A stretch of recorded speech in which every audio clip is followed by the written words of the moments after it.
c'est assez dommage, je trouve, que dans tout ce processus de création du certificat, on répond à une sorte de demande de certaines personnes qui disent il faut un certificat, mais on ne sait pas vraiment à quoi sert ce certificat. Dans quel but il va être utilisé, pour quelles raisons et avec quelle modalité.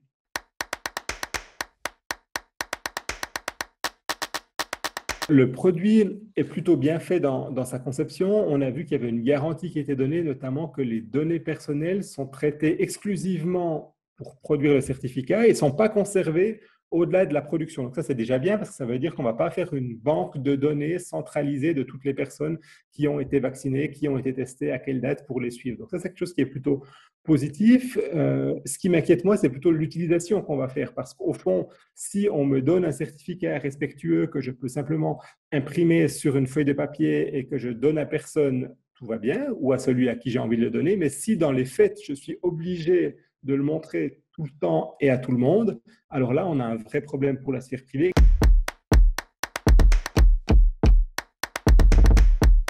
La difficulté, c'est qu'on n'a pas clairement défini qu'est-ce qu'on veut viser avec ça, parce qu'on nous dit déjà que ça ne servira pas, a priori, à éviter d'autres mesures. Donc, en fait, on a un certificat dont on nous dit plus ou moins à quoi il ne sert pas, mais toujours pas à quoi il sert réellement, si ce n'est de voyager dans certains pays qui le demanderaient et d'être une alternative aux tests PCR qui ont un certain coût. Mais alors, si c'est que ça, on peut quand même se poser la question au point de vue global, est-ce que le coût de production de ce certificat COVID au niveau suisse n'est pas peut-être plus élevé que les tests PCR de quelques personnes qui vont voyager à l'étranger?